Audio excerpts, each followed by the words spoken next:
Mega Morning, everybody, and welcome back to another stream.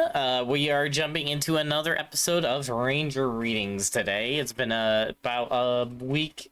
Well, of course, because we do this every other Wednesday. But yeah, we're on another episode of this, and like I announced in my Discord and on my social media, we will only be having two streams this week, which will be today's Ranger Reading, and then on Friday we will be doing our normal Saturday stream on Friday because two things. Excuse me. First off, I have Friday off of work, and second off, Saturday I will be at an anime convention. So yeah, due to that, we are moving Saturday stream to Friday. So a little bit of a weird change this week, but we're gonna have fun with it. And besides, Wuthering Waves is gonna be the main focus of Friday, which is gonna be a lot of fun. But yeah. But for today, we are doing our standard Ranger Reading episode, which we will be diving back into the book of Genesis in the Bible, followed by more Encyclopedia Eorzea, which I think we are finally getting to Gradania lore on that, which is going to be a lot of fun. So yeah, we will be doing that next. But yeah, also welcome Wolfie and Eve to the chat. I hope you are both doing well. Thank you, Wolfie, for the lurk. And good to see you, Eve. It's been a long time. I hope you're doing well. But yeah, on that note, everybody, what do you say we just jump right in and get this started? And hopefully my reading skills are up to par today. We will find out one way or another. One way or another. So let me get this all set up and we shall begin the Ranger readings. I lost my mouse, but I've just found it. Never a good thing to lose your mouse when you're on a computer. Okay. All right, everyone, stand by because it is time.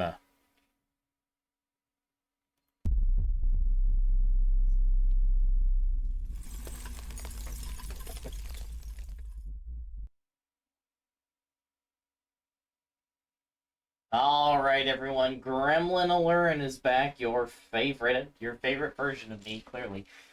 Yes, Gremlin Allurin is back because it is time.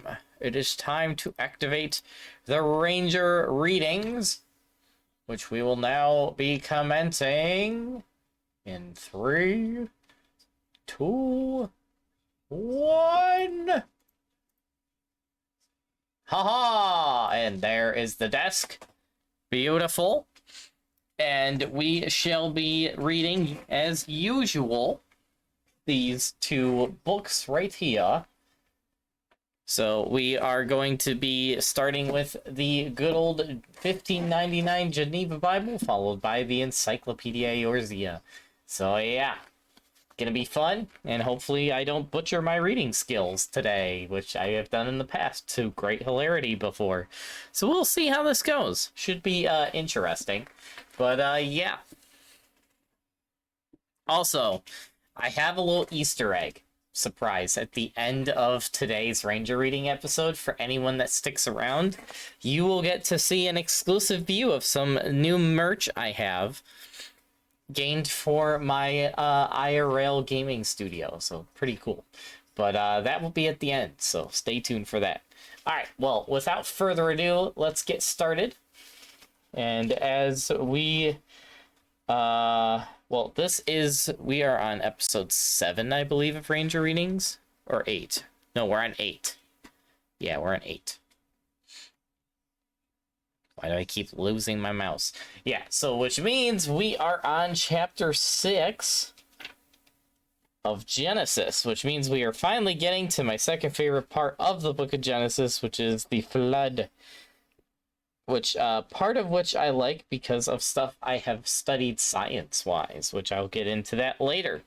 But, yeah, today we are going to be reading Genesis chapter 6. So, without further ado. So when men began to be multiplied upon the earth, and there were daughters born to them, Then the sons of God saw the daughters of men that they were fair, and took them wives of all that they liked. Therefore the Lord said, My spirit shall always strive with man, because he is but flesh, and his days shall be 120 years. Shall not always strive with man. I read that wrong. There were giants on the earth in those days. Yea, and after that did the sons of God came unto the daughters of men, and they bore them children. These were mighty men, which in old time were men of renown. When the Lord saw that the wickedness of man was great in the earth, and all the imaginations of his thoughts, of the thoughts of his heart were only evil continually, then it repented the Lord that he had made man in the earth, and he was very sorry in his heart. Therefore the Lord said, I will destroy from the earth the man whom I have created, from man to beast, to the creeping thing, and to the fowl of the heaven, for I repent that I have made them. But Noah found grace in the eyes of the Lord. These are the generations of Noah. Noah was a just and upright man in his time, and Noah walks with God. And Noah begot 3 sons, Shem, Ham, and Japheth. The earth was also corrupt before God, for the earth was filled with cruelty. Then God looked upon the earth, and behold, it was corrupt, for all flesh had corrupted his way upon the earth. And God said unto Noah, An end of all flesh is come before me, for the earth is filled with cruelty through them, and behold, I will destroy them with the earth. Make thee an ark of pine trees. Thou shalt make cabins in the ark, and pinch it within and without with pitch. And thus shalt thou make it. The length of the ark shall be 300 cubits, the breadth of it 50 cubits, and the height of it 30 cubits. A window shalt thou make in the ark, and a cubit shalt thou finish it above, and the door of the ark thou shalt set in the side thereof. Thou shalt make it with the low second and third room. And behold, I will bring a flood of waters upon the earth to destroy all flesh, wherein is the breath of life under the heaven. All that is in the earth shall perish. But with thee I will establish my covenant, and thou wilt go unto the ark, thou and thy sons, and thy wife, and thy sons' wives with thee. And of every living thing of all flesh, 2 of every sort shall thou cause to come into the ark, to keep them alive with thee. They may be male and female. Of the fowls after their kind, of the cattle after their kind, of every creeping thing of the earth after his kind, 2 of every sort shall come unto thee, that thou mayest keep them alive. And take thou with thee of all meat that is eaten, and thou shalt gather it to thee, that it may be meat for thee and for them. Noah therefore did according to all that God commanded him, even so did he. And fun fact about the Genesis account, which we'll be reading in the next few chapters over the next few weeks, but if you had a global flood, there are 2 things that you would expect scientifically. First of all, you would expect billions of rock layers laid down by water all over the earth.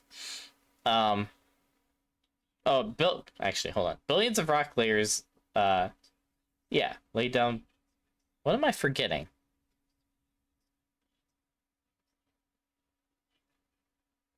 Okay, well, anyway, which is what you see in the fossil record and with all the settlements, which makes more sense that it was laid down rapidly with a global flood versus slowly by riverbanks over time, which is what they teach in schools nowadays. And second, if there was a global flood, it would create prime conditions for an ice age. So, fun stuff there. So, very interesting. It's one reason I, as a science fan, I love the Bible. Because stuff in the Bible actually makes more sense in the biblical worldview scientifically than with the current, I guess you could say, mainstream worldview. Very interesting. Always interesting to study stuff like that. So, but anyway, our first book is done. Now to our second, Encyclopedia Eorzea, which we are picking up on Gridania, my personal favorite city. Yay! Oof. But yeah, we're gonna be reading the... actually, what are we reading today? I'm probably gonna do what I did for Limsa. Yeah, so we're probably gonna go to... We'll probably read the guilds. Okay, we'll probably stop at Central Shroud. So that's still a lot of... Oh, that's a lot of pages. Yeah, but there's a lot of pictures, so hopefully it won't take too long. But yeah, we're going to save the actual areas of the Shroud for last. We're just going to read about Gridania today. So without further ado, let's begin. Gridania. Nestled amid the thick foliage of the sacred forest, the woodland city-state of Gridania rules over the lands of the Black Shroud, as it is known by outsiders, or the Twelveswood, as it is known by those who live in the wood. Constructed almost entirely from timbers felled with the blessing of the area's elementals, Gridania has also gained fame for its water wheels, which harness the power of rivers flowing into the jadeite flood and drive the city's industry. Overview. The flag. The white lily of Gridania's standard signifies mankind's first congress with the elementals. You know, oh my gosh. I never even noticed there was a white lily on the Gridania flag, and I just realized that, and I feel like a goofball. I never noticed that. What the heck? I always notice like the twin serpents on the flag. I never noticed the white lily in the middle. That's a lily. How did I never notice that? Oh. Anyway, while the golden field represents the lands filled with the elemental's power, the entwined serpents originate with the ancient subterranean city of Gelmora and proclaim the goodwill and unity of Elizin and Hur in raising Gridania. The motto, "Woods will be done." I have heard that before. Government. The rule of Gridania falls to the Seed Seer Council, a body composed of chosen officials known as hearers. These conjurers are able to commune with the elementals and decide the course of the city-state through discussion and consensus. Around the time of the calamity, however, Gridania's fate was so uncertain that Connie Senna, the elder Seed Seer and head of the council, assumed control.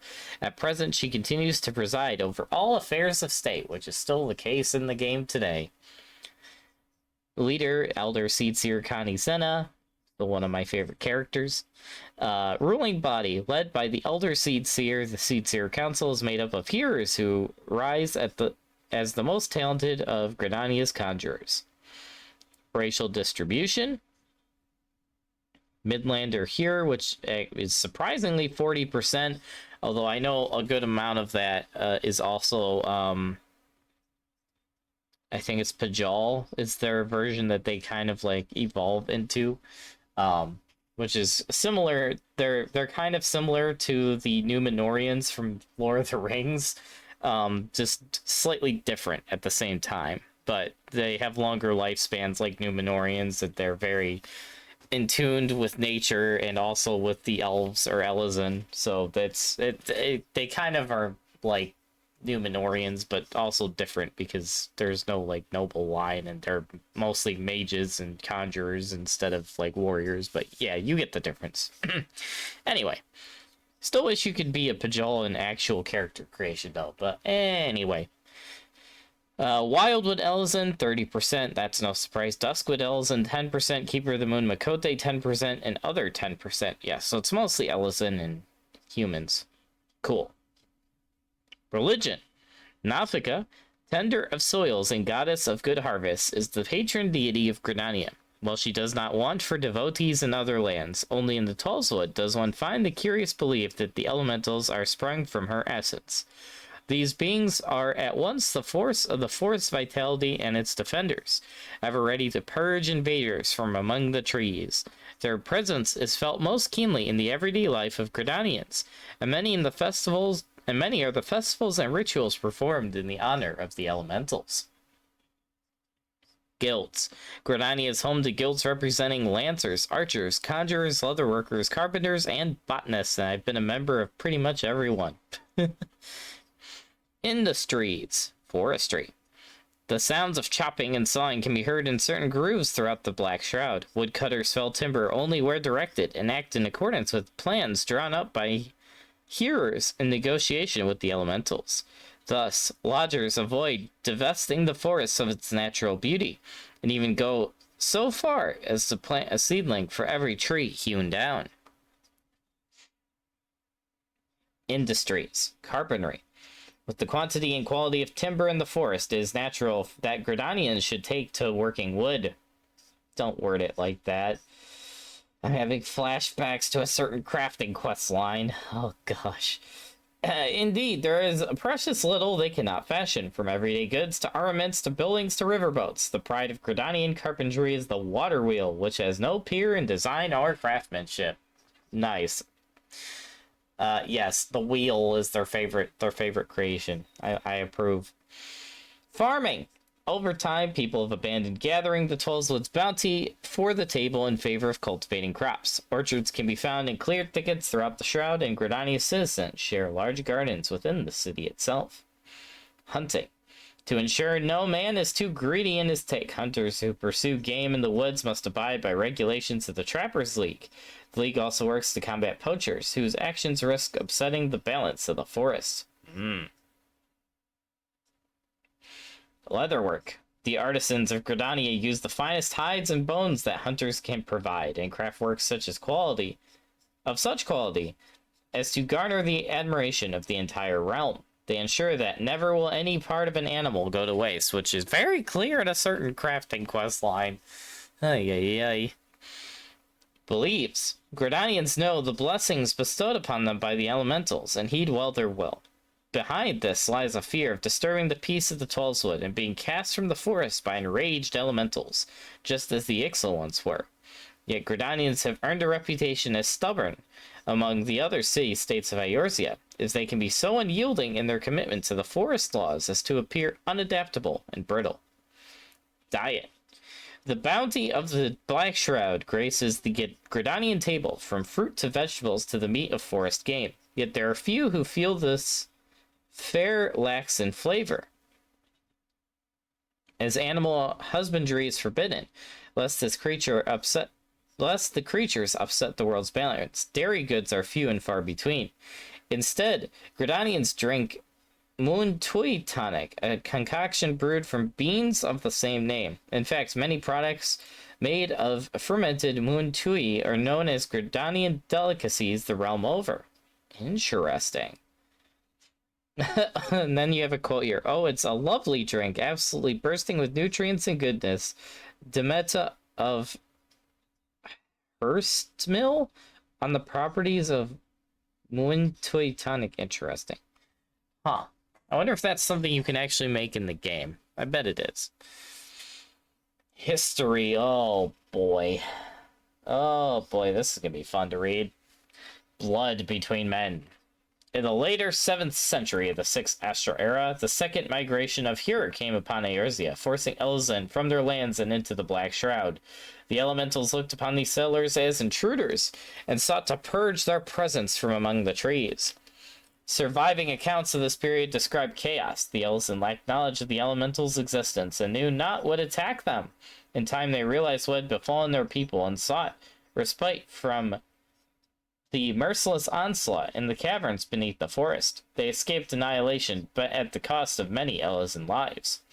50 years later, population growth pushed the Hur to enter the forest as well. Upon finding people already ensconced underground, they challenged the Elezen for ownership of the habitable caves. Quarrels soon led to conflict, and the two races came to cross blades time and again. Yes, like one of the earlier wars, apparently. Gelmora. Though this conflict raged for decades, overtures towards peace had begun by around the year 740. Realizing they had a common goal in avoiding the elemental's hostile gaze, the Hur and the Elezen put aside their differences. The two war-weary races sealed a pact that both might prosper beneath the Twelveswood. The fruit of their alliance was Gelmora, a great subterranean city. For nearly 3 centuries, the Elezen and Hur labored to expand their home, burrowing between natural caves and shoring up the passages with walls of stone. In time, Gelmora's intricate network of tunnels would come to put any antling's nest to shame. Oh man, the poor ants, man. Around 1020, however, A great change came over the Twelveswood. Since times of Elves, the elementals had allowed the Ixal to live within their forest, yet suddenly they cast the beastmen from the shroud. What caused such a radical change in the elementals? The commonly accepted reason is that the Ixal population had grown too great for their area of the forest to support. In enlarging their territory, they cleared new land without the elementals' consent. For this defiance, exile was their reward. When the Gelmorians learned of this, they realized that a chance was upon them to negotiate for land above ground. Those vested in the magic gathered, seeking a way to commune with the elementals through their art. A new nation. For a long while, the mages' attempts were unanswered. However, with perseverance came success.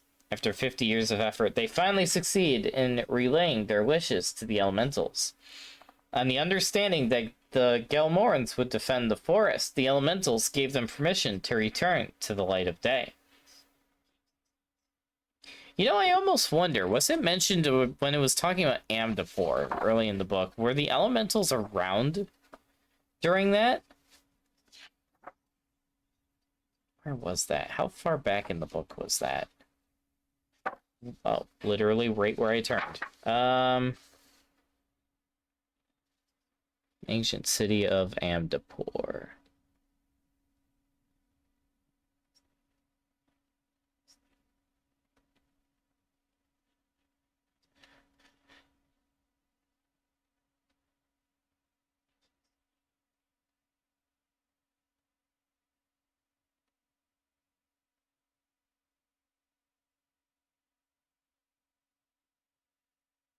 Duh.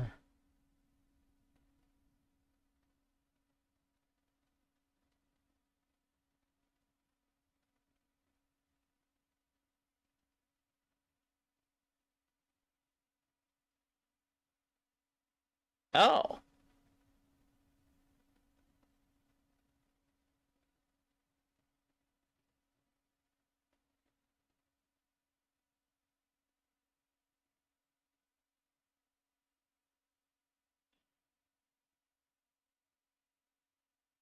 Huh.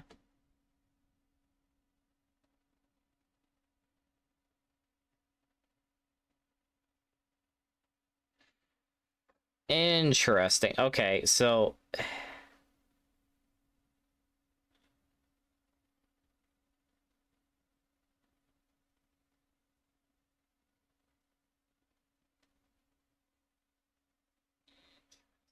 okay. Yeah, so I was just like skimming that, but yeah, so Amdapor, so elementals did exist before Amdapor. I was wondering because Amdapor was like, you know, technically the first version of Gridania that we know of. That was in the Astral era before this one, but yeah. Anyway, moving on. Let's see.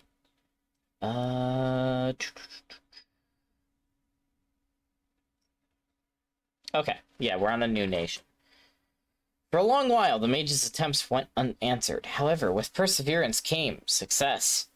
After 50 years of effort, they finally succeed in relaying their wishes to the elementals. On the understanding that the Gelmorans would defend the forest, the elementals gained them permission to return to the light of day. As a blessing and proof of the accord, they bestowed a glowing light upon Joran Lightheart, the Huron leader of the mages. The... what? A glowing light. Interesting. Thus, the Gelmorans abandoned the caves and began building a home amidst the jade thicket. They christened this new city Gridania. Just as people were growing accustomed to their lives above ground, a child was born to the house of Joran. Curiously, the child had horns, and never seemed to age beyond childhood, no matter how many years passed. Most extraordinarily of all, the child could hear the elemental's thoughts and began to act as their emissary. With time, Gridanians came to realize the child was the self-same blessing given to Joran, a bridge betwixt man and elemental. These horned beings came to be venerated as Bajal, and continued to be born to Huron houses on rare occasions. To this day, they serve as honored leaders of Gridania. The return of the Ixal. Driven from the Black Shroud, the Ixal settled in... oh, I have to say that? I think it's Zelfatol. I could be saying that wrong, though. Along Albathea's spine. Few trees grow on this barren wasteland, and not nearly enough to build a new settlement. Yet this was not the least of their troubles. Ixo young, born after the exile, lacked pinion feathers, though none knew why. Unable to fly, the Ixo could no longer hunt as they once had. Their new lives, then, were characterized by scarcity and suffering. To escape such hardships, the Ixo began to consider a return to the Twelveswood. Around the year 1360, the tribe united and marched on the Shroud, intent on felling timber. The Wood Whalers met their advance and repulsed the invaders after a pitched battle. However, the Gridanians' victory was hard fought and claimed many lives. This spurred the Woodland City-State to create the God's Quiver, an elite force charged with watching for foreign incursions into the forest. The Autumn War. In the 1468th year of the 6th Astral Era, King Manfred of Alamigo suddenly laid claim to the East Shroud. He raised a mighty army and ordered it to cross the Volodina River, the true border of Gridania. In haste, Gridania sent its wood whalers and the God's Quiver against the invaders. They met in the first battle of Tinocla, where Alamigo triumphed over the defenders and routed the Gridanians to 5 hangs. In the face of crisis, Gridania entreated the other city-states of Eorzea to dispatch their armies. Since ascending to the throne, Manfred's unconcealed hunger for land had not gone unnoticed by Ishgard, Ul'dah, and Limsol-Minsa. In 1469, these 3 answered Gridania's call with a great army. Reinforcements at its rear, Gridania rallied and drove the invading army back to East End. There, in the Second Battle of Tinocla, the Alliance forces slew General Gaibelard of Alamigo, and Gridania was victorious in defending its borders. Known as the Autumn War, this conflict demonstrated to the realm that Gridania had answered the Elemental's call and stood ready to defend the Twelveswood from all invaders. Nevertheless, in more recent times, Alamigo has fallen into the hands of the Garlean Empire, and Gridania has done little to halt the Imperial advance. At present, the fate of the Woodland City-State has grown uncertain. Oh boy. Alright. Yes, the Order of the Twin Adder, and still my favorite poster. And I think also the only poster that actually shows one of the 12, how one of the 12 actually looks on it. Because until later in the game, you don't see what the 12 look like, but this is like a little teaser right here, which is pretty cool. The Order of the Twin Adder. Establishment.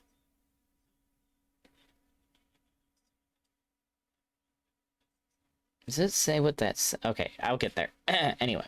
Establishment. Amidst concerns of the Garlean threat, Gridania decided to raise its own grain company in 1572. A choice spurred by advance from the Circle of Knowing. The elder seed seer Connie Senna returned from her communion with the elementals in the Twelveswood so that she might directly oversee this body. Connie Senna's quiet strength as leader of the Order of the Twin Adder has allowed her to adroitly keep Gridania's citizens safe and take command of matters militarily. Symbolism. The Order of the Twin Adder takes its name from the 2 entwined serpents emblazoned on Gridania's flag and carries the same meaning of unity. Some question, however, whether the symbol does justice to Gridania's inhabitants, many of whom are not Elysian or Hyur. At one point, critics from other races voiced their objections and asked that the Grand Company consider other sigils. Ultimately, however, Gridania adopted the name and symbol because they wished to raise the flag that flew victoriously in the Autumn War. This historical allusion also brings to mind the aid of Limsol-Minsa, Ul'dah, and Ishgard, and hopes that such a great alliance might come to pass. Again, come to pass. Does it not talk about the actual flag? Really?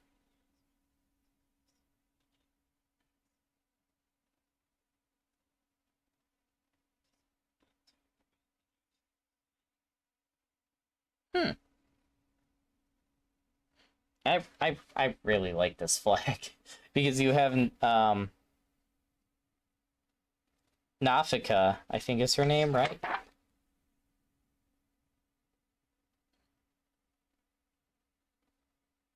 Yeah, Nafika. You have Nafika on the banner with the actual Gridania flag, and then she's holding a dragoon spear and a bow, which is pretty cool. I really like that. I love that one. It's still my favorite. Anyway, even though you never really see it in game, but it's still really cool. Anyway, characteristics. The Order of the Twin Adder is comprised of 4 main units and a 5th smaller one. Foraging and crafting halls to the Blue Badgers, a unit of engineers and sappers that recruit... Wait. Foraging and crafting falls to the Blue Badgers, a unit of engineers and sappers that recruit from local Disciples of the Hand and Land guilds. Next are the Red Otters, an elite combat unit that draws select lancers, archers, and conjurers from their respective guilds. Youth who wish to serve Gridania enlist in the White Wolves as combat troops. Fourth, the Black Boars provide logistics and support for other units. The ranks are formed of men and women who have retired from the ranks of Wood Whalers and God's Quiver. Finally, the Yellow Serpents, a unit consisting mostly of adventurers. Provide various aid to the other 4 when called upon. All of these are coordinated from the command center known as the Adder's Nest. Yay! The guild hub. The Wood Whalers and God's Quiver have always cooperated with the Order, but initially maintained independence in their command chain. Heavy losses at the Battle of Cartano, however, prompted Gridania to reorganize its Grand Company. Thus, the Whalers and Bows were officially ushered into the Twin Adder after the Calamity. Okay. So, and then here we have the Order of Operations. You have the Elder Seed Seer at top, who associates with the... Oh, here, let me bring this a little bit into the camera. We have the Elder Seed Seer at top, who also takes advisement from the Seed Seer Council. And then we have the Adder's Nest underneath her, which then splits off into the main units and the Ranger units. So the Ranger units are the God's Quiver, which are the elite archers, and the Wood Whalers, which are pretty much their garrisons. And then you have the main units of the army, which are the Blue Badgers, the White Wolves, the Red Otters, and the Black Boars. They're different divisions of the military. And then the Yellow Serpents, which is what they call their adventure unit, which is obviously what you fight in the game if you choose to be with Gridania.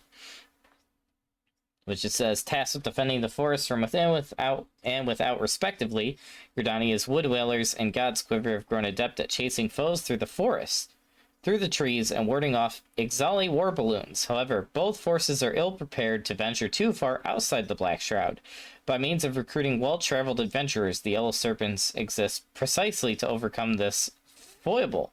In its early days, Serpent Commander... Oh gosh. Quinquirl Flutient? I probably butchered that.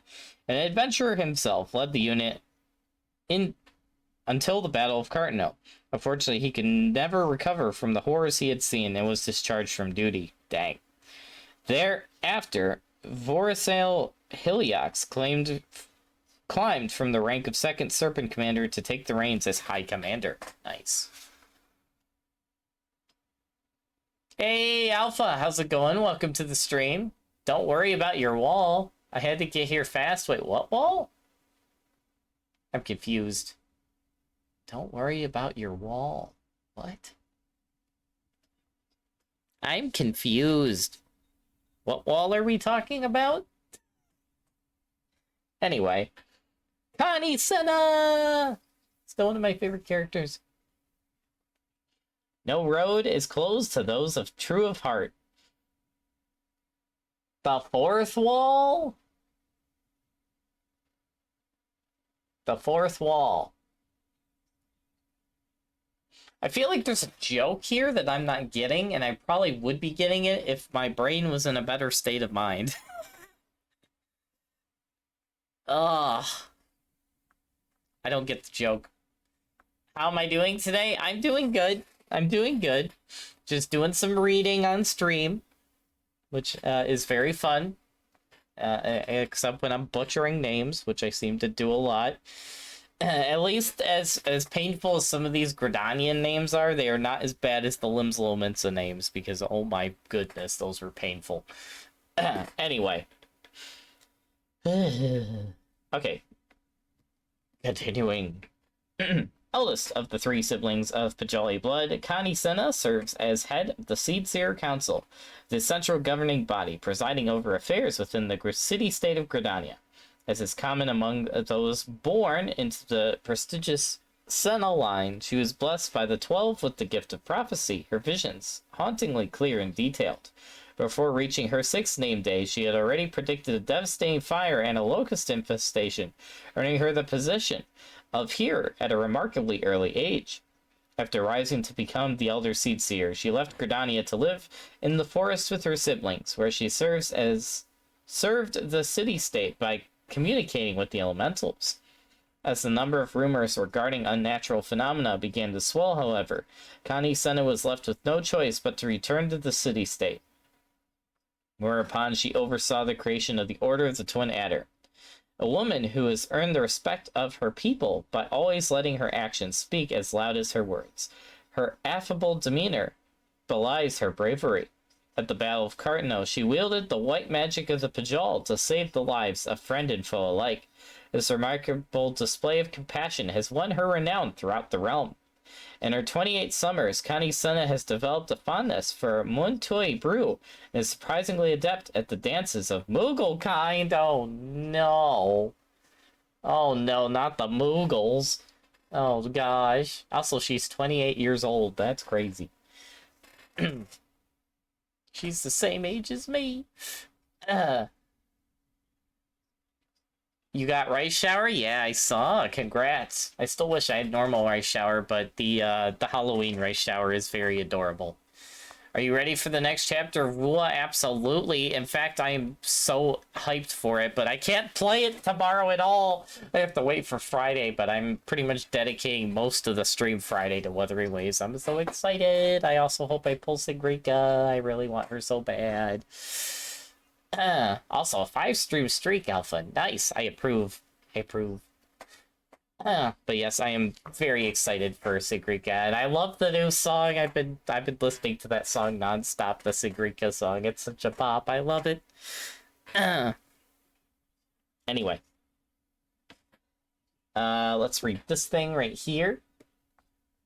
Clostrium.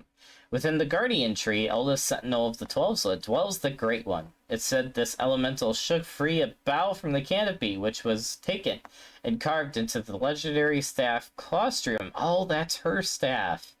The weapon's name comes from a word meaning key, as it is able to dispel all wards set by the elementals. Nice. I didn't know that her staff had a name. That's cool. I also didn't know that staff was made out of wood, but now I know. Swethric Brookstone, what a name. I'll see my back break before refusing to bear a fallen brother. Grand Serpent Marshal of the Order of the Twin Adder and brother to Captain Swethnia of the Wood Whalers, Swethric Brookstone once enjoyed fame as a master of the lance and even served as captain of the Wood Whalers. During a skirmish with the Ixal, however, he lost one eye when taking a blow meant for another of his men. Dang. He subsequently left the Whalers and devoted himself to training the next generation in the Lancers Guild. Oh, dang, it's that guy. Upon the establishment of the Gridani's Grand Company, his experience with command and grasp of tactics made him the perfect candidate for second Serpent Marshal. Oh, okay, never mind, he's not that guy. Wise in the ways of war where Connie Senna is not. He's one of the Elder Seedseer's dearest advisors, and his hand has guided the Order through Cartano and Gridania's other hard-fought battles. When younger, the Grand Marshal of Midlander descent would spend his time off duty indulging in wine and women. However, now having seen 42 summers come and go, he is content whistling wood into toys for the city-state's orphans. Nice, he's a toy maker in his spare time. On Admiral, you're almost at 85? Nice. Okay, This one is gonna suck to read. Let's see. I gotta read it in my head before I read it out loud. Vorciale Huiloix. Huiloix? I don't know, man. Voicele of the Order of the Twin Adder does not grumble. What a name. Very French. The officer charged to lead the Wood Whalers' Yellow Serpents. He learned the ways of war from the Lancers Guild, and had left Gridania to seek his fortune as an adventurer before his 20th name day, alongside Ywain, present master of the guild. He earned fame through noble deeds of bravery and cunning, such as the discovery of lost pirate treasure on Vilbrand. What the heck? As its renown grew, he ventured to Kurthus on a friend's summons, and there found employment with House for Tom. What? This guy was everywhere. Due to his impressive conduct as a mercenary in Ishgard, he later obtained a position high within the Order of the Twin Adder. After surviving the Battle of Cartno, he settled into his new role as Serpent Commander, following the discharge of Commander Fulcinant. When not relaying orders to his units of able adventurers, the Wildwood Elzen of 33 Summers can be seen engaged in heated matches of triple triad with any foolish enough to challenge him, except for me, because I beat him. Haha, get wrecked, buddy. Alright, the organizations. Oh, here we go. Okay. The Seed Seers. Among Gridania's conjurers, those elite few who can sense the voices of the elementals are known as hearers. As leaders of those hearers, Seed Seers are reportedly the mightiest men and women of their age, and called to duty by the Great One, eldest of the 12 Woods ruling spirits, and also the Great Tree.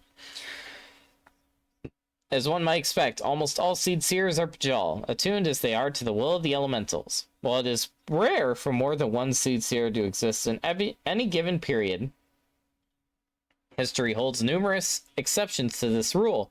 In the present day, for instance, Gridania has 3 Seed Seers, Kani, Senna, Rao, and Arun, all siblings of the Senna line, and all people you quest with in the game.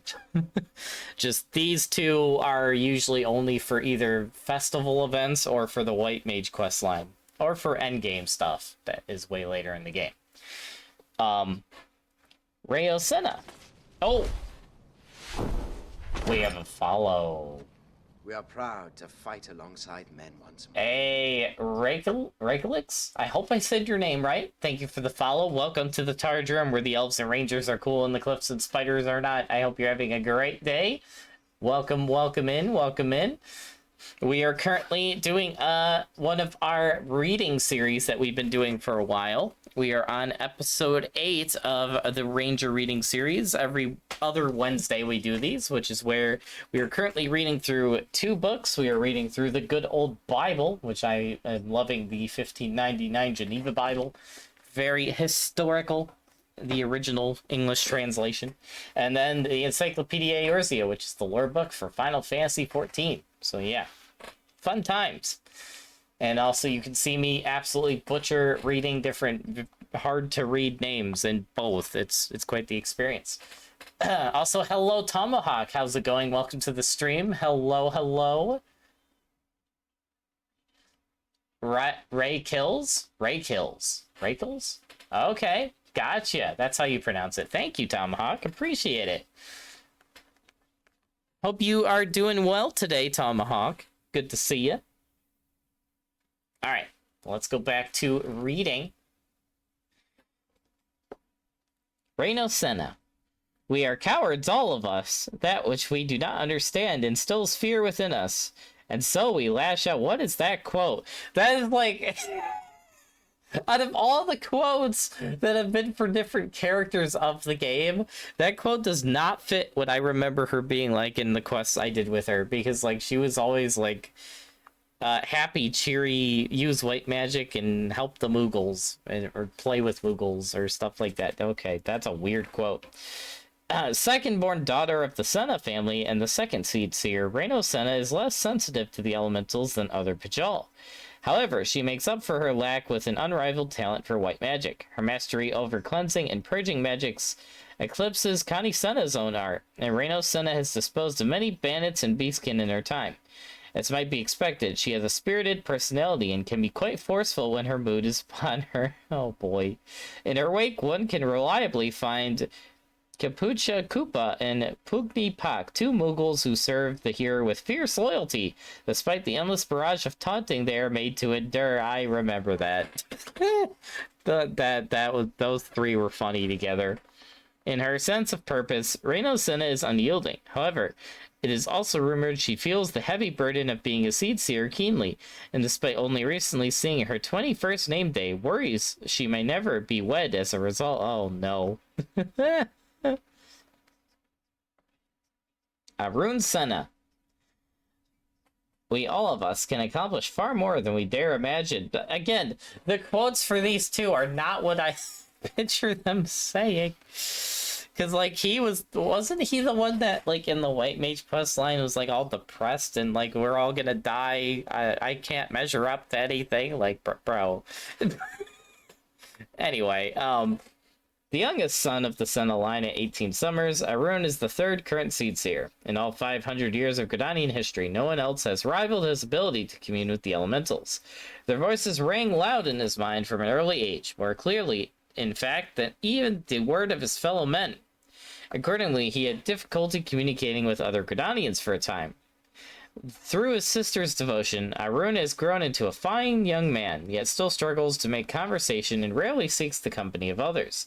For a long while, he took fondly to a staff which had a strange face upon it and rattled when magic ran along its length. Of late, however, he may think it too childish for his position. One childhood luxury that he will never deny, however, is a ripe Sprite apple, freshly plucked from one of the 12 Woods archers. Good old fresh apples. Can't go wrong with that. Hey! What is up, Shadow? How's it going? Welcome to the stream. How you been? Hopefully you've been well. How have the streams and games been going for you? Hope they've been going well.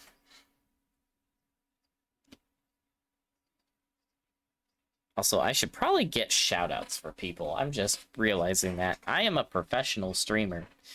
I've been alive. How about you? Also, I have also been alive and surviving. So, understandable. All we can do is survive. Okay, let's get shoutouts. First, let's shout out. Oh boy, this is gonna take a second. Let's shout out Eve. Eve did come in earlier. And then let's shout out Wolfie. Give me a second, folks. Let's shout out Wolfie. And then let's shout out... Also, thank you for the 10-bit shadow. You didn't have to do that, but thank you very much. Let's shout out...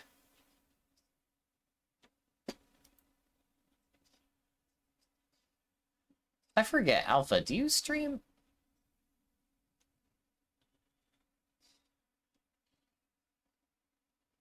I always forget if Alpha streams or not.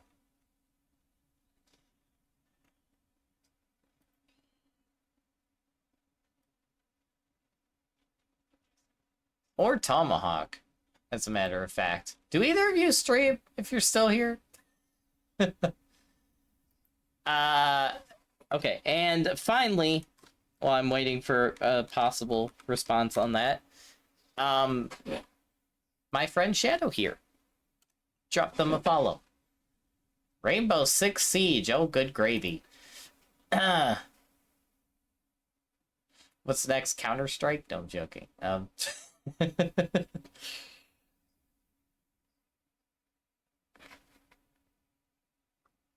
I get views, just not when I'm actually streaming. That's fair.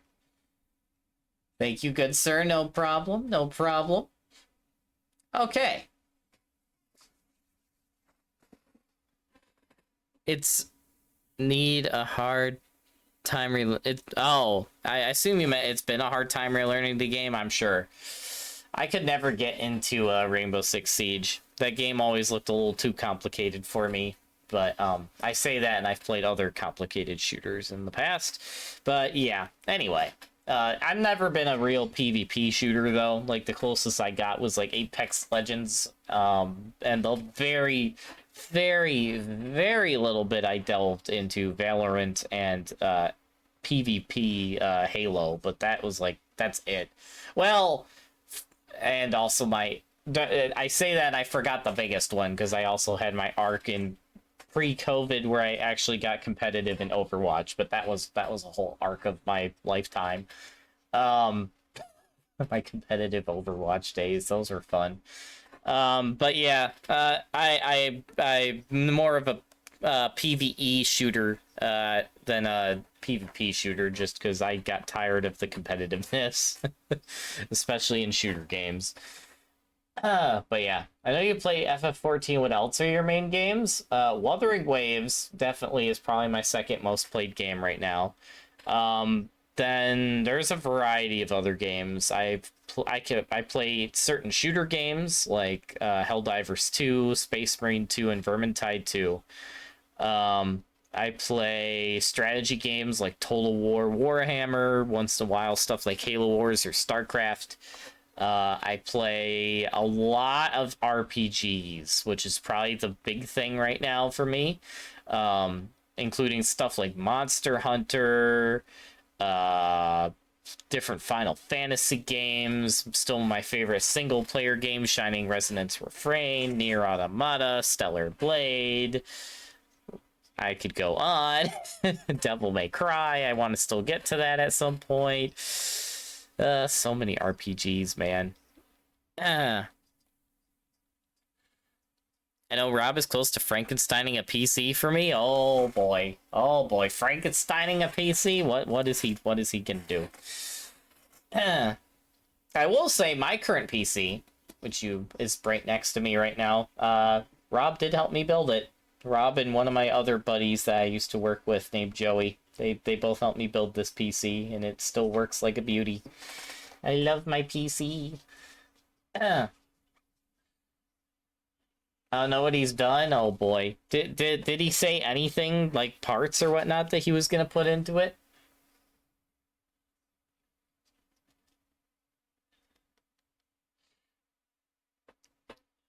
Also, we're gonna read in between reading chat so I can actually get this going here. Okay, so we read about Arun Senna. Let's read down here. The Seed Seer Council. The Seed Seer Council is a forum for hearers to share what they have learned from the elementals and decide matters of state. In effect, the council is the highest power of the land and the arbiter of Gridanian law. One must wonder, therefore, why they conduct their business at the Lotus Stand, an outside area with no roof. Scholars contend that don't tell me there's a lore discussion in the actual lore book about why they talk, why they meet in the open air instead of. Oh my gosh, that's funny. That's funny. Scholars contend that this is for the benefit of the elementals, so they may watch the proceedings. While decisions are put to a vote, politics sometimes reflect the will of the elementals more strongly than the opinions of the hearers. Following the calamity, however, this system has changed. Faced with the challenges of the Garlean Empire and rebuilding, Gridania could scarcely afford time spent in debate. Thus, the council has vested its full power to Connie Senna until such a time as the danger has passed. Fair enough. I play Monster Hunter World, and I just got Monster Hunter Rise for free. Nice. If you ever play World or Wilds, if you ever get Wilds down the line, I am good to help in either of those games. I have already beaten everything in Monster Hunter World except for the final 3 bosses of the end of the DLC, and one boss from Base World, which I hopefully will be beating all 4 of those soon. And also that Kuv Terath raid boss. I never beat that too. So there's 5 bosses in the entire game I haven't beat. Outside of those 5, I have completely beat World. I will say, Monster Hunter Wilds, other than its performance on certain PCs, better than World in every way. I was never interested in Rise. I know a lot of people loved Rise. I was never interested in it personally. I do hear it's great though. And I'm sure you will love that game. I never played it though, and by the time I actually considered playing it, because I was so focused on World for so many years, Monster Hunter Wilds came out, and yeah, Monster Hunter Wilds, personally, my favorite Monster Hunter game. I love Monster Hunter Wilds. I just wish that that game was optimized better, because holy crap, that game ran so bad for so long on so many people's PCs. But at least it's fixed now in a lot better state. So thankfully that is the case. But yeah, Monster Hunter Wilds, highly recommend, as long as you have a rig that can run it. But yeah, outside of that, World is great too if you can't run Wilds. Or if you just want to play World before Wilds, because technically speaking, in certain ways, World is a prequel to Wilds, or Wilds is a sequel to World, depending on which way you look at it. But yeah, both are great games. I have also beat all the current story in Wilds too. I haven't done all the fights in Wilds, and there's some side quests I haven't done, but I've done I've done a good majority of stuff in Monster Hunter Wilds, which is fun. I do need to play more of Wilds though. I love that game. I need to play it more. I've just been so stuck on beating those final bosses I want to beat in World someday. Shadow, if you're still here, DM me at some point your Steam. You have a Steam, right? So I can friend you on Steam, because that would be nice. I would definitely be down to play World sometime, and I also know there's some folk in my Discord that would very much appreciate more people to play World with, because currently I have a full crew IRL of some buddies that I play with in Rochester. We meet every Friday and play World together in real life. But online wise, I only have one member, one person right now who plays with me, which is a certain magical ducky. Oh my gosh, and I say his name and he appears. Hey Duck, I might have recruited another member for Monster Hunter World Online. We found one, Duck. We found one. Anyway, I can do Discord? Cool. Yeah, if you want, you can put !Discord in the Twitch chat, and it will give you a link to my Discord, so that way you could be able to join us for stuff like that if we ever do it. Also, I could give you the streamer role, so it would show in my Discord whenever you're streaming. Yippee, indeed, Duck, indeed. But yeah, Shadow, if you want, yep, there we go. Right as I was saying it. But yeah, anyway, I'm going to continue reading. Okay, so we read about the Seed Seer Council. Oh, Apessi, being a servant of the forest, naught would delight me more than to see all living beings abiding with one another in harmony. Here, brother Pepsi was given to the care of Stilgade Fane in accordance with ancient law. There, brother Sumiyan raised him and instructed him in the ways of conjuring and communing with the elementals. Pepsi's talents grew mightily, so much so that the scholars believe he could have been Seed Seer in another age. In this one, however, the birth of Kani-Senna precluded that possibility. With a passion for the unwritten word, Pepsi has a knowledge of legend, folklore, and all manner of history. Indeed, few are as well versed in the ancient Elegant Empire. Since the recent passing of his 36th name, he's 36 years old, dang! He has been entrusted with dispelling Odin, the dark divinity who has roamed the Black Shroud since the Calamity. I think he's also the leader of the Conjurers Guild, if I'm remembering correctly. Set friend code on Discord? Cool. Yep, I see that. I will get you after I end stream, which let me see how many pages I have left of this. We have exactly... Oh, we're almost there. Okay, cool. We're just going to read, so we're going to finish reading this section, and this section. Then we are going to call it for the reading today. Once I end stream, Shadow, I don't know how much time you have free tonight, but I'd be down to at least join voice for a little bit.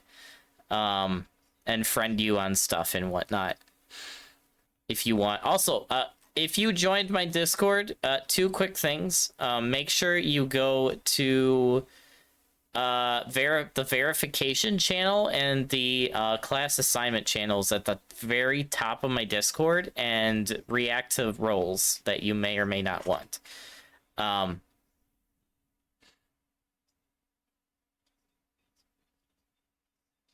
You did?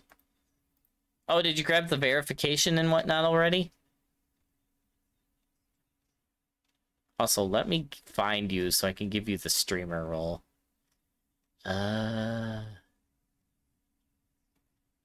If I can find you, where are you?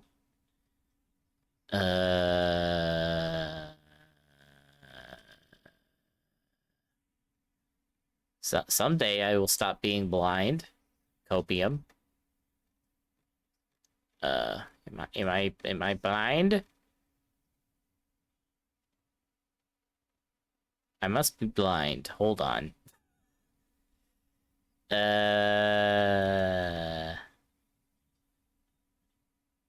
Isumi-yan, who's a bit later on. Okay, gotcha, Duck.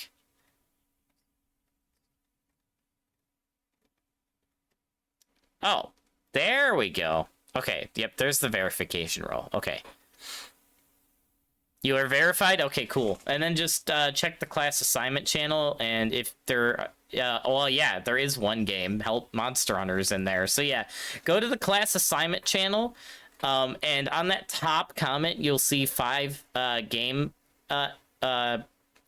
sections of my Discord that are locked that you can get access to if you react to any of the emojis assigned to those roles, which you already mentioned Monster Hunter, so make sure you react to the Monster Hunter one so you can get access to the Monster Hunter section.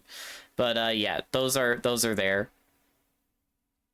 So you can get access to those sections. But outside of that, the Final Fantasy 14 and Wuthering Waves sections are just open to everybody in my Discord. So, but yeah.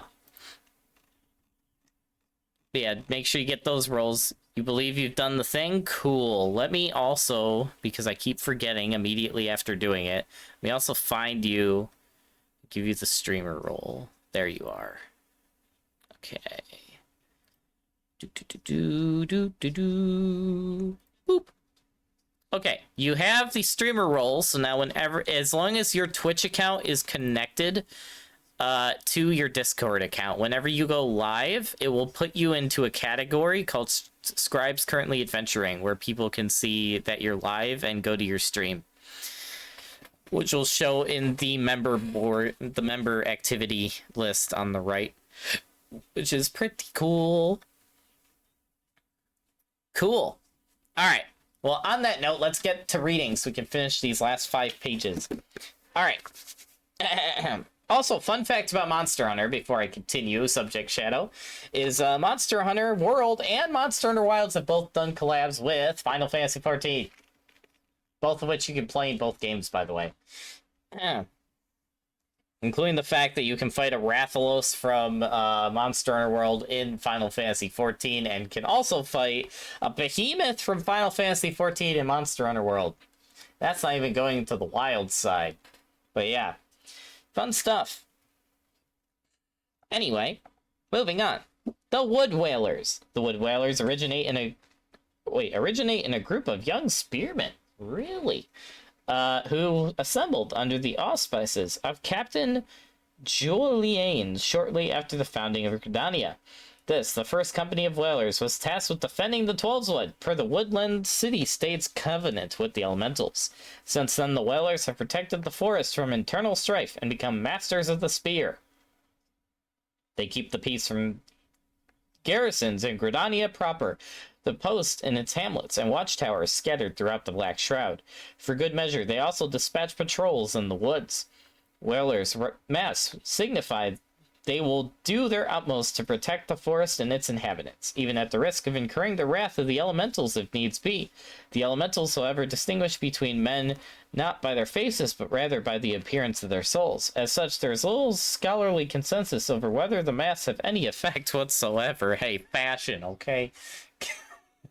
For World, Final Fantasy got Rathalos, World got Behemoth, Wilds, yeah. Final Fantasy got a certain white wraith where we gave them space crab. Yes, exactly, Ducky. Exactly. Organizational structure. Oh, speaking of which, Doc, you and I got to play more Wilds at some point. I was playing some with Dread the other day. It was pretty fun. Getting back into Wilds. They've added so much new stuff. It's crazy. They keep coming out with massive updates. I can't keep up anymore. Anyway, organizational structure.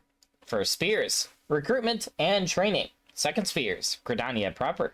Third Spears, Central Shroud. Oh, that's where all the different garrisons are located. Interesting.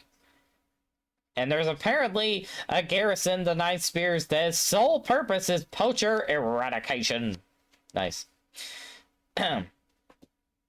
So Athena Brookstone, which is the sister of the guy back here. We protect the wood with our lives. Suitha Brookstone leads the Wood Whalers, having assumed command at a young age after wounds forced her brother from the position. In the 15 years since, she has worked to defend the Black Shroud. Athena is ever training, seeking to surpass her own best efforts. Men under her command without the same tenacious disposition, however, may find her methods tiring or even frustrating. Nevertheless, there can be no doubt Swithina is a leader of superior talent and has gained much respect as a result. Born in the same year, Apefsi and Swithina are close friends and have entered battle together on more than one occasion. By all reports, the Midlander remains unhued at 37 summers, claiming to enjoy the spiritual respite granted by a glass of wine taken in solitude. Nice. And yes, both Wilds and World, indeed. The God's Quiver. Compared to the Whalers, the Quivermen have a short history. Established in 1363, the God's Quiver were a response to the Ixali attack a year earlier, a means of ensuring the Shroud never again be caught unprepared for foreign attacks. Presently, the force consists of 12 units, with exactly 150 men apiece, and their ranks are filled primarily with archers. They are Gridania's eyes, watching for any trace of outside incursion from the watchspires throughout the Black Shroud. Most often, the threat comes from the form of Ixal, and Quivermen train long and hard to repel the Beastmen Raiders and their war balloons. Unlike the Wood Whalers, men and women of the God's Quiver do not remain stationed forever in a single garrison. Instead, they rotate between posts to learn the terrain and thereby ready themselves to challenge foes anywhere in the 12's Wood. Nice. They also technically run the Archers Guild. Oh, man. Oh, and they have the different commanders of different... Oh, that's kind of cool. I'm not going to read all that, but cool. And then there's the Bow Lord, which is actually this guy, Luin Hunte. I run this rabble of Chocobos arses, what call themselves archers. Man, what a description. Son of a hunter, Bow Lord Luin willed away his childhood, trekking game throughout the 12's Wood, bow in hand. Yet so true did his arrows fly as to catch the attention of the God's Quiver, who beckoned him warmly into their ranks. Loon turned away their entreaties for a time until tragedy befell him. The love of his life went missing, but a few days after they were married. Oh no! Only to reappear later in the woods with an Ixali spear in her back. Oh, man. Dang. After a humble funeral, Lewin marched directly to the headquarters of the God's Quiver, where he has served defending the wood from foes for over 30 summers. Now 50 and 4, the weathered Midlander takes his leisure tending to the lilies of his garden. Man, his wife was murdered days after marriage. That's brutal, man. Dang, dude. Wow. Yeah, to say he has a vendetta against the Ixal is an understatement. New Gridania! By the shores of the Jadeite Flood, New Gridania lies in the south of the city. Due to a vast effort to expand and improve, some 200 years past, its structures are, as the name would imply, somewhat newer than others. And you can see all the different areas, which will go over here, and all the people that are stationed at such. I know exactly what this guy right here is, because he's the guy that confronts you right when you start the game. Ay. Gridania Preservationist, Hanoroi Develaratet. Gridania fair swarms with outsiders alike. Can't walk 10 bloody alms without bumping into one. He's also the guy who yells at you when you start the game. He's like, hey, are you friend or foe? It's like, eh. Gridanian Urchin. Oh, I think that's one of the characters that from the quest line where you get the Gridania dance from. Near the like the little playground. The younglings of the Acorn Orchard have all had it rough. And then the Black Rabbit Traders. Oh, that's the lady where you buy all the gear, all like the different race gear from. Malicenta Hockey, a smart businesswoman, knows to use all of her resources, if you understand what I mean, including Triple Triad, because I have played her in Triple Triad before. Anyway, the Blue Badger Gate, which is right here. Oh, make sure that's in the camera. Blue Badger Gate. Actually, is there a picture for this? No. One among the great gates of Gridania, the Blue Badger Gate takes its name from its mythical creatures that stand guard over the 4 cardinal directions. It opens into the Mistel Bridges, named for the founder of the Lancers Guild, and leads to the Central Shroud. The Roost, which is the Adventurers Guild, run by an innkeep named Boyle the Bold and manned by his loyal servant Antonate. The Roost is the most famous of all Gridania's hosteries. With an airship landing for high-wind skyways, one can reliably find all manner of people under its roof, from adventurers to travelers to merchants. The Carline Canopy. Nestled within the Roost, the Carline Canopy is Gridania's foremost tavern.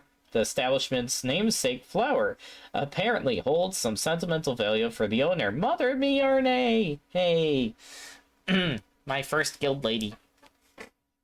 The Canopy also allows the Adventurers Guild's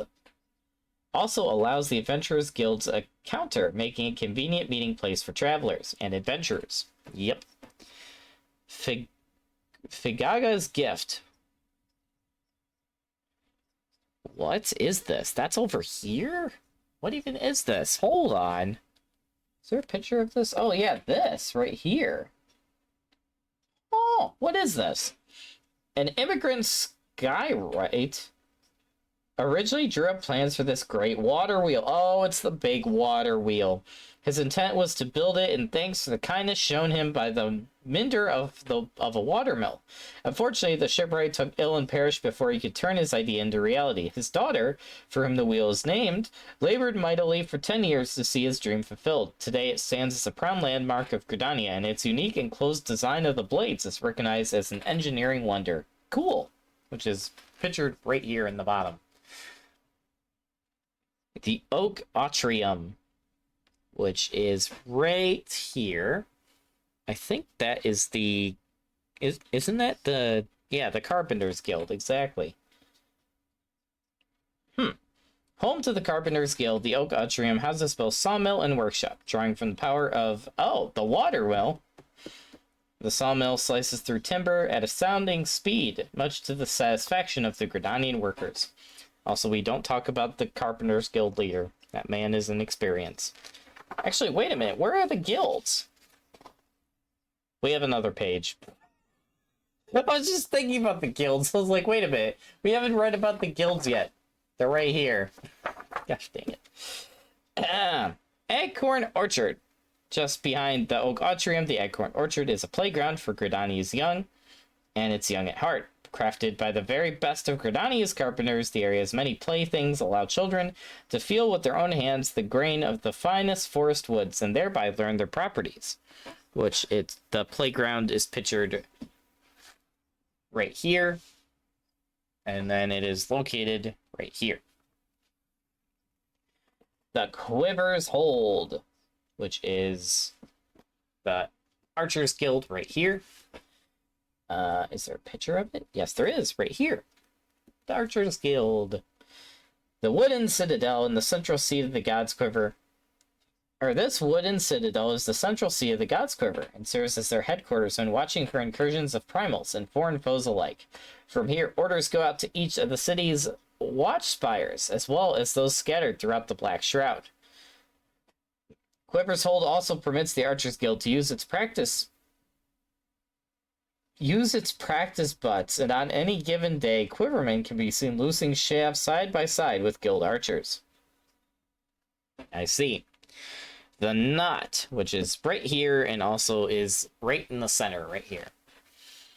Surrounded by watermills, the knot is a crossroads sitting ever so slightly askew. Near the Aetheryte Plaza, it connects the Gridania's most traveled thoroughfares. The Adder's Nest. The Adder's Nest is all the way in the top left. That's the, not the Adventurers Guild, but the actual, like, Gridania Guild. The Adder's Nest was built anew after the devastation of the Calamity and serves as the headquarters of Gridania's Grand Company. Oh, snap! We have a follow! We are proud to fight alongside men once more.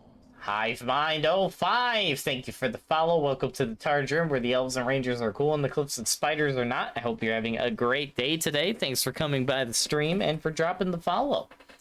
All right. The White Wolf Gate, which is pictured right here at the bottom. Oh, you're Hive Mind. Okay, cool. How many accounts do you have? Oh my goodness. The White Wolf Gate. Another gate named for a mythical creature of the four cardinal directions. The White Wolf Gate leads to the Berland Bridges. Beyond these, however, dwell fearsome beasts aplenty, and the Wood Dwellers do not permit travel to pass through the egress freely. The Red Otter Gate, which is... Oh yeah, the White Wolf Gate's here. The Red Otter Gate is here? What? A floodgate, the Red Otter Gate, likewise has its name taken from a mythical creature. It serves anglers who ply their trade on the waters of the Jadeite Flood in small skiffs, and you can't use that in actual game, which is sad to me. Okay. Old Gridania. Three accounts? That's crazy. That is crazy. I couldn't do that. I'm impressed. Old Gridania stands in an area of the Jadeite thicket cleared soon after the city-state's founding. The busy center of the city's commerce, it houses the ebony and rosewood stalls, where can be found all manner of goods, and shops famed throughout the realm, such as the Centaur's Eye and Fael Fineries. And we got some people here. Retired court scribe.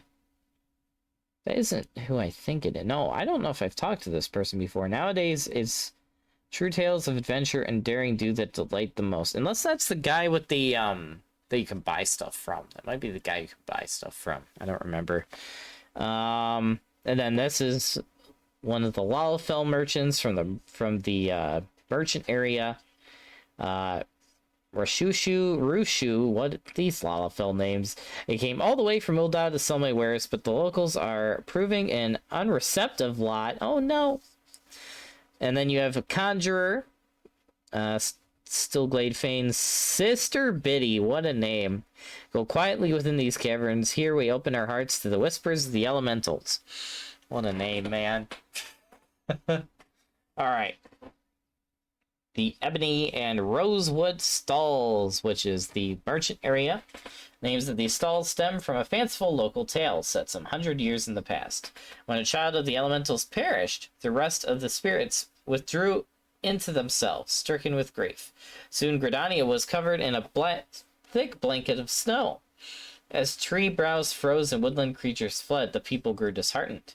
Seeking food for their parents who had lost the will to live, a brother and sister entered the Twelveswood, and before long became separated in the dark. However, they carried an ebony zither and rosewood pipe and began playing to find one another. The beauty of the melody drew the elementals from their stupor, and dispelled the cold that settled over the wood. Soon life returned to Gridania, all thanks to the power of music. That is an interesting story behind a shopping mall. A glorified shopping mall. Okay, that's funny. West Shore Pier, which is the pier up here. Near the Whaling Barracks, West Shore Pier serves as a berth for the ferry, which wends its way through the Whispering Gorge to finally disgorge passengers in the East Shroud. The Black Boar Gate, which is all the way in the north. I don't know if I've ever gone to that gate. Another of Gridania's egresses, the Black Boar Gate, likewise comes from a mythical creature watching over the cardinal directions. The Centaur's Eye, which is pictured right here at the bottom. And that is located in the game all the way right here, which I have been there. I don't remember for what, though.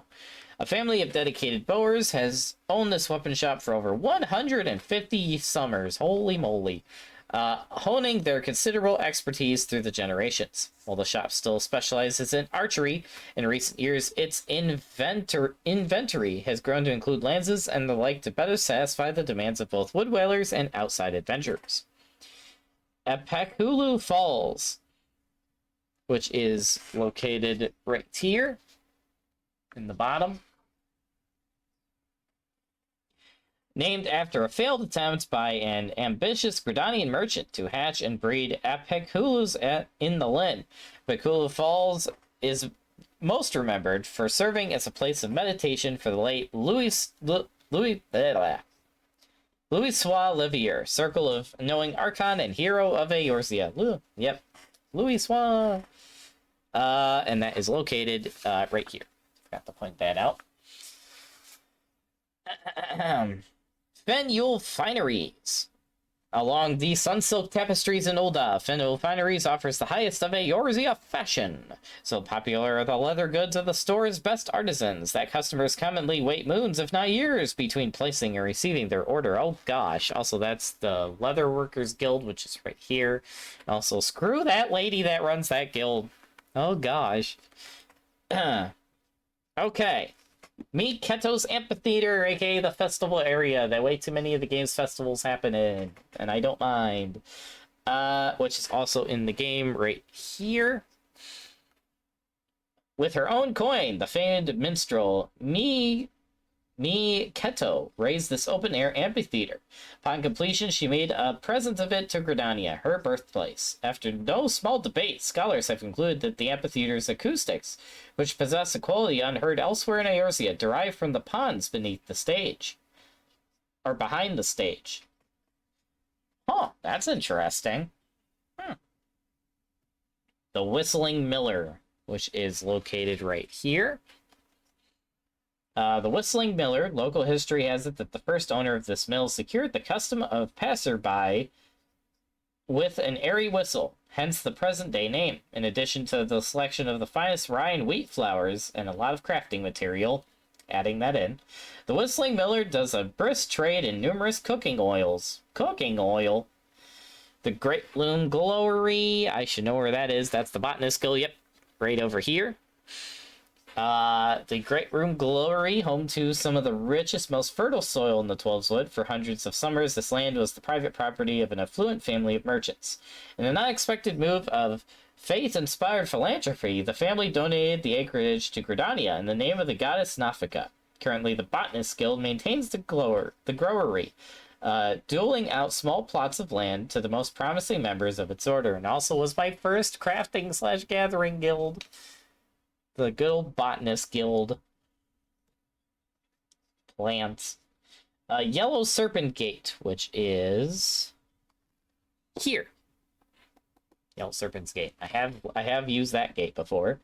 Raised after the Calamity, the Yellow Serpent Gate is the newest addition to Gridania's main entrances. Following the tradition of the other gates, it is named after the mystical creature that keeps vigil over the meeting of north, south, east, and west. Nafika's Altar, which is pictured up here in the corner, and is also located right right here. Went a little too far. Nafika's Altar, devoted to the matron, the altar consists of a great stone platter set within the hollow of an ancient tree. When celebrating plentiful harvests or festivals held in the elemental's honor, Gridanians lay gifts of grain, fruit, meat, and fish in heaping piles before the shrine. That's also where, what is it called? Going back a page. The Seedseer Council meets too. Still Glade Fane, which is also known as the Conjurer's Guild in the far left here. Stillglade Fane, stretching forth beneath the roots of a mighty tree, Stillglade Fane is a space for the quiet contemplation of conjurers. In the silence, many take to the algroves of the cavern and burn exotic incenses to heighten their senses. In this, they seek to catch the whispering voices of the elementals that elude the common man. And finally, the Wailing Barracks, which is all the way up here. That is also the Lancers Guild, if I am not mistaken. Headquarters of the Wood Whalers, the Wailing Barracks holds a guardhouse, facilities where townsfolk might seek the Whalers' counsel, and a small goal for those criminals who disturb the peace of the Twelveswood. Cool. And the final page, the guilds. Yay. Alright, the Archers Guild. The Archers Guild, still my original guild in the game. Well, one of my two. Actually, the moment I realized 3 of these guilds were 3 of my first guilds in the game. Because Conjurers is where my actual start was. Archers was my second. And then Botanist was my first of Craft and Gathering. So, yeah, Gridania is my first in a lot of ways for different jobs in Final Fantasy XIV. But anyway, the Archers Guild. The Archers Guild began life within the Trappers League, a body existing to promote brotherhood among hunters. From its advent, the League decided where and when game could be taken, in an effort to maintain peace with the elementals. In time, the hunters took to friendly competitions in bowmanship, and eventually a group split away to devote themselves to their weapon of choice. These were the founders of the Archers Guild. Gridanian archery itself emerged from a history of strife betwixt 2 traditions, techniques of the longbow, beloved by the Elezen, and of the shortbows, beloved by the Makote. The Elezen sought to defend the forest and clashed mightily with the Makote, who poached its creatures for their meat. The 2 ultimately reached an accord and merged their archery techniques into a unique style not found anywhere else in the realm. Makes sense. And also the guild commander, Louis Cornet. Any half-wit can bend the bow, but it is no simple undertaking to become a skilled archer. And all I remember of this Elezen lady is her having to break up fights in the Archers Guild between a certain stuck-up elf and a certain 2 other NPCs. That was quite the quest line. Guildmaster Louis greatly admired her father, a leader within the God's Quiver. By imitating him, the Wildwood Elezen grew into an archer whose skills left those around her in awe. While her father advised that she follow in his footsteps and become a quiverman, Louis had found her passion in attaining mastery of the bow. She thus chose to seek her fortune at the Archers Guild, and there became a leader in her own right. At the compilation of this tome, the Guildmaster has seen 30 and 3 named days. Nice. The Lancers Guild, which evolves into a dragoon. First used by ancient hunters, Elezen have held the lance in high regard since times of eld. Those who migrated to the Twelveswood were no different, and it is even said the polearm was the weapon of choice for those of royal blood in Gelmora. Really? The lance maintained its import in the founding of Gridania as well, gracing the hands of the newly formed Wood Whalers. While the Whalers pursue mastery of the spear in their own quarters, tidings of their skill spread throughout Eorzea. Men from all lands converged upon the woodland city-state to try their skill against the Gridanians. Only 100 years ago, however, did someone realize the value of those practice bouts. Mistiel, a captain of the Whalers, saw that he might learn foreign styles through sparring, and resigned his post to found the Lancers Guild. Current Gridanian technique owes its existence to Mistiel's insight and efforts, and embodies traditions of the spear from all corners of the realm. Dang. And the current leader, Yawain Deepwell. That a Lancer's courage can only be forged in the midst of great danger, is Vainglorious Tripe. A Lancer's courage is the product of composition and resolve. Though once a wood whaler, Yawain was discharged from service when he took the blame for a lapse of judgment by Landiel, his dearest friend and the son of a criminal. Swethina Brookstone later learned of Yawain's innocence and offered apology and urged the Midlanders' return from roaming as an adventurer. In fact, it was she who nominated Yawain as Master of the Lancers Guild, a position he still holds at the middling age of 36. Nice. And finally, the Conjurers Guild. The fifth Astral Era saw a blossoming of magic, and grand civilizations arose with command over 1,001 varieties of the arcane arts. Yes, which was also when the first iteration of Gelmora / Gridania was in place, which was called Amdapor. The good old age. However, after the War of the Magi triggered the Sixth Umbral Calamity, the practice of magic was strictly forbidden. Though much knowledge was lost, some modern magics, low in risk and easy to wield, have survived into the present day. The Gomorrans were heirs to such small spells and explored the arcane arts as best they could. The mages who first communed with the elementals learned much from the beings, particularly how to harness the forces of nature. From this grew a form of magic in Gridania known as conjuring. Practitioners established the Conjurers Guild, and there instruct hearers in their spells. From its founding, the guild had worked to prevent the dangerous abuse of magic, and today opens its doors even to adventurers seeking to learn of conjuring. And it's currently run by Isumiyan, who I got confused with a character earlier in reading today. Some burdens are too heavy to bear, even for those so favored to abide. Eldest of the Pajol and Gridania, Brother Isumiyan claims that he stopped counting the number of years in his life after his 100th name day. My goodness. As such, scholars can only speculate as to his actual age, though many believe him to have seen no fewer than 230 summers. Regardless, his knowledge is rich and deep, and he has used it well in educating a great many younger Pajol.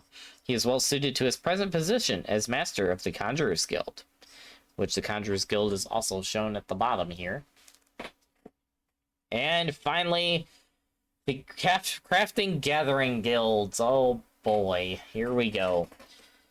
The Leather Workers Guild. Gosh dang it, of course that's the first one, which also is pictured here. For many years, the Trappers League has kept a close eye on hunters and the Black Shroud. Thus, in spite of the Twelveswood seeming abundance, animal hides are scarce and valuable. A group of artisans formed the Leatherworkers Guild to ensure the fair and impartial distribution of these leathers. They practice their trade with thanks ever in their minds, and gratitude for the animals whose lives they must take for their materials. As a consequence, the guild is careful to reduce waste to the bare minimum as they craft long-lasting, durable goods. This rigid creed has resulted in the realm-renowned Fayul name, a brand synonymous with the highest quality work of the best craftsmen. And here is the bee lady herself, Geneva Stork. I still have a vendetta to settle with this lady whenever I do another 12-hour crafting stream. The very thought of some two-gill hide mangler claiming to represent this guild makes me want to... It's about accurate. Jeva is a master of the Fenul Fineries and Leatherworkers Guild. Her patterns are famed throughout the realm for two reasons. First, they are the height of elegant design. Second, they are waste not so much as a scrap of hide, and thereby honor the creature's sacrifice. Within the guild halls, Jeva is a terror. That is an understatement. Ever scowling and quick to give a tongue lashing to even experienced craftsmen, including me. Within the 29-year-old Minelander's own home, however, she is reputedly a kind and loving mother of two. What? Wow. Okay, I see how it is. Dang. Oh, you own Iceborne? Nice. Played all of 22 hours of Monster Hunter World. How much have I put in? Hold on. I'm going to check my Steam real quick. You got me curious. How many hours do I have in Monster Hunter World? Let's see. Oh, Wuthering Waves is updating. Let's see. Yeah, this seems about right.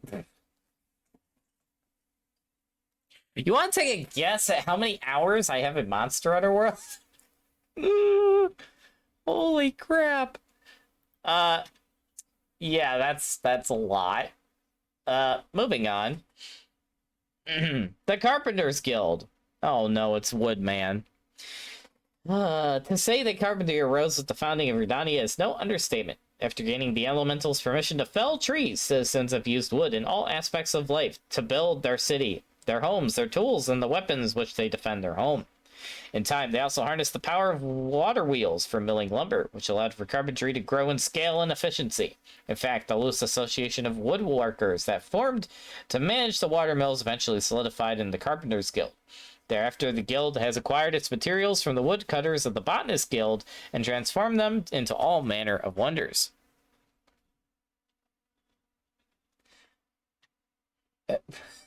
Yep.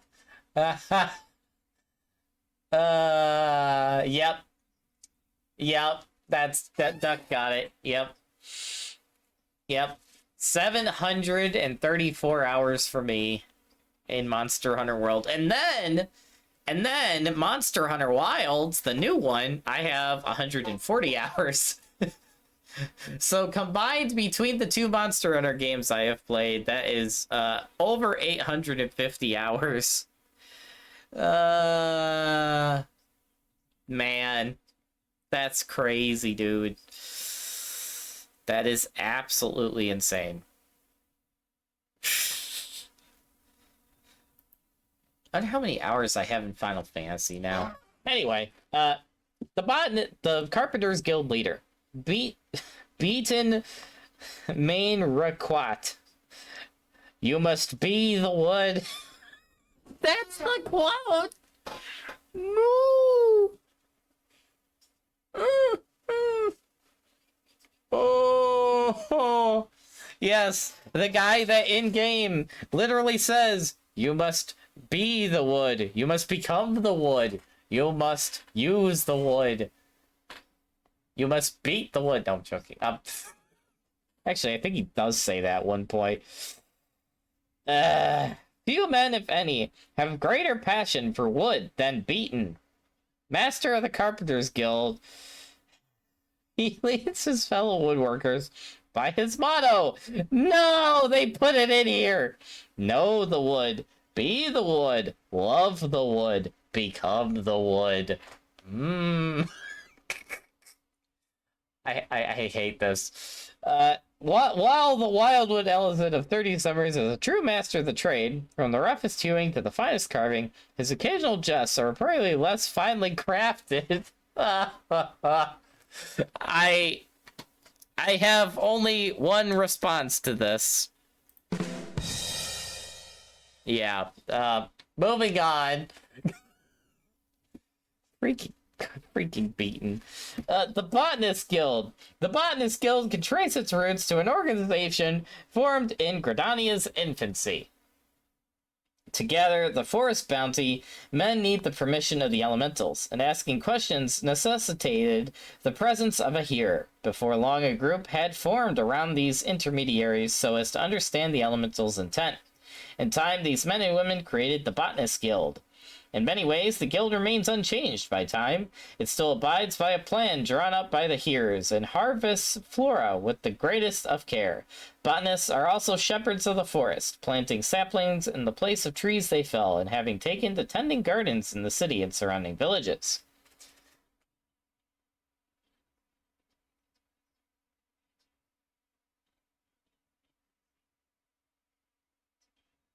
And yes, that game is 90 when it's not on sale. 36 hours? Wait, what about 36 hours? Should have read your rules way sooner. Oh, yeah. I mean, I'm not too strict with them. Sometimes I probably should be stricter than I am, but, you know. Anyway. You're fine, though. You're fine. And also, the botanist leader, the final part I'm going to read. Fufucha. Fucha. Freaking Lalafell names, man. Nature is an unsentimental creature. She may provide for every need today, only to take it all away on the morrow. A rarity in Gridania, Fucha is one of the few Dunesfolk Lalafells who call the Sylvan City-State home. Though born in Thanalan, an Amlaja raid forced her from the deserts as a child. Her family found salvation in the Black Shroud, and it is widely believed that she aspired to become Master of the Botanist Guild in order to protect the forest, and repay the goodwill of the Forestborn who welcomed her so many summers ago. A hoary sentinel amongst the green saplings she calls her students, Fufucha's youthful countenance belies her. 40 in 4 years. She's like the oldest person we've met next to Isumi on. That's crazy. All right. And on that note, we are officially to the actual other regions of the Shroud, which we will read next time. But that is all for today's reading. Let me catch up on chat here. Let's not talk about that. Yeah, I'm guessing between all my characters. I mean, you can check, Duck. You just have to. Well, you would have it easy because you only really have one character, so you can just check your playtime on Glendilius, Duck. I would have to go through all my characters and add up all their current consecutive playtimes. But if I had to guess, I'm probably... No, yeah, I'm probably upwards of 2,000 hours, at least, if not more, between all my characters in Final Fantasy XIV, if I had to guess.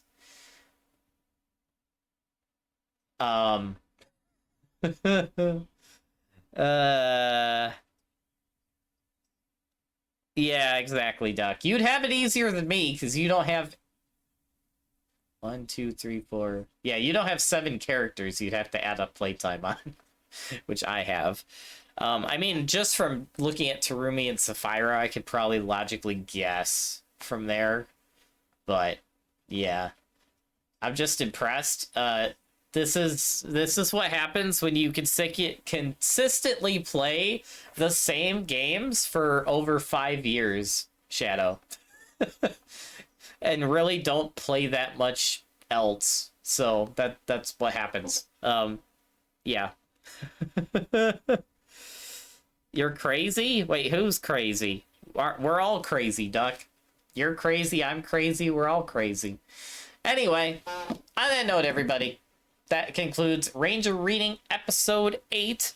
Next time we will be continuing more of both these books, which will be in the week after next week. On the Wednesday of that week, we will be doing more of this. So yeah, looking forward to that.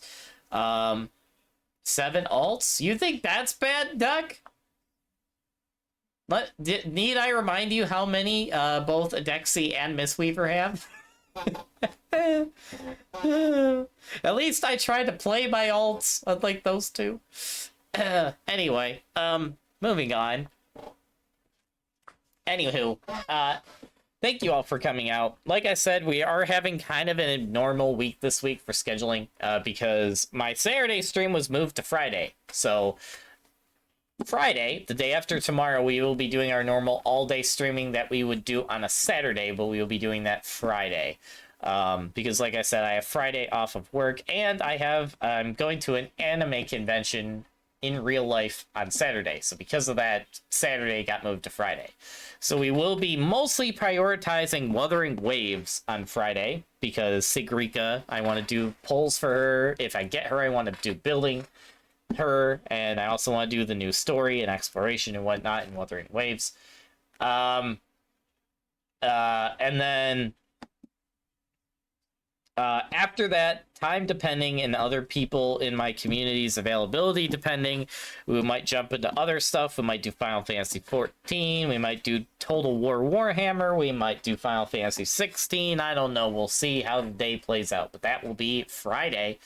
So stay tuned for that. Maybe even I'll do Monster Hunter. I don't know. We'll see what happens. But Wuthering Waves is the priority on Friday. But that will be at 9 a.m. Eastern Time on Friday, and going as long as I can in the day until in the evening I will have to end, because IRL Monster Hunter with IRL buddies. But until then, we will be pretty much going the entire day. So stay tuned for Friday. It's going to be fun. I look forward to that. And yeah, for now, for those of you I talked to earlier, I will be in my Discord chilling for a little bit after stream. Not too long, maybe like an hour or so, and then I have to go to bed for work tomorrow. But yeah, I will chill in Discord for a bit if anyone wants to hang out. And yeah, might do a rice shower tomorrow. There you go. Nice. I still got to finish my Kitsian Black run, which that new campaign is pain. But anyway, let's go find someone to raid and show some love to on Twitch. So stand by, everybody.